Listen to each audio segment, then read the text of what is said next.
सुबह सुबह छत पर जाकर मैं देखता हूँ कि आंधी और तूफान नामक दानवों का हमला शहर पर चारों ओर से हो चुका था। मुझे इस शहर को उन दानवों से बचाना था। 50 साल की कड़ी तपस्या के बाद मुझे दानवों का सामना करने की शक्ति मिल चुकी थी। वो लेके मैं अपने सफर पर निकल जाता हूँ।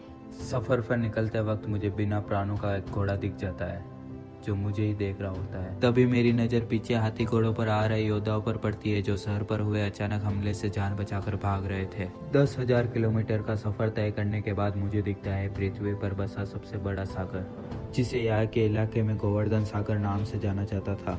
मुझे देखकर सागर के नागरिकों में अफरा तफरी मच गई। सब जान बचाकर भागने लगे। मैंने उनको बोला कि मैं वेजिटेरियन बन चुका हूँ, मुझसे मत डरो।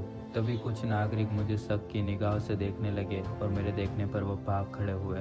तभी मेरी नजर पानी में खड़ी सफेद शक्ति पर पड़ती है जिसे 4 फीट और डूबना था पानी में अभी। तभी रास्ते में बिछा ये माया जाल मुझे रोकने में नाकाम हो जाता है क्योंकि मेरा सारथी खुद मायावी है जो सिर्फ मैं जानता हूँ। रास्ते में खड़ा यह शख्स पहले ही आंधी तूफान को मेरे आने की खबर दे चुका होता है। तभी मेरा सारथी मुझसे कहता है कि आपको चिंता करने की जरूरत नहीं है। मेरे होते हुए आपका कोई बाल भी उखाड़ नहीं सकता, सिर्फ काट सकता है। सारथी की ये बातें मेरे दिल को छू जाती है। अब मुझे खुद पर पछतावा हो रहा था कि मैं इतने काबिल व्यक्ति के साथ कैसे आ गया। मैं पेड़ पर फल ढूंढने की कोशिश कर रहा था। तभी मैंने देखा कि आंधी तूफान के राज्य का एक रथ मेरे पास में से गुजरा।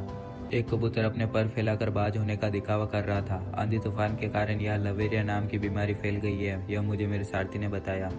तभी मुझे दिखती है एक मायावी नगरी जहाँ पर पानी पर भी चल सकते थे। यह दृश्य देख के मैं बहुत ही अचंभित रह गया। कुछ दूर चलने पर हमें दिखता है एक लकड़बग्गा जो हमें शक की निगाह से देख रहा था। कहीं यही तो आंधी तूफान का लेफ्ट हैंड या राइट हैंड तो नहीं। लकड़बग्गे के बाद हमें दिखती है आंधी तूफान की असिस्टेंट। ये टिटरी होने का दिखावा कर रही थी। इस मायावी नगरी में कुछ दूर चलने पर मुझे बकरियां घास चरती हुई मिलती है। मुझे देखकर बकरियों के पर निकल आते हैं।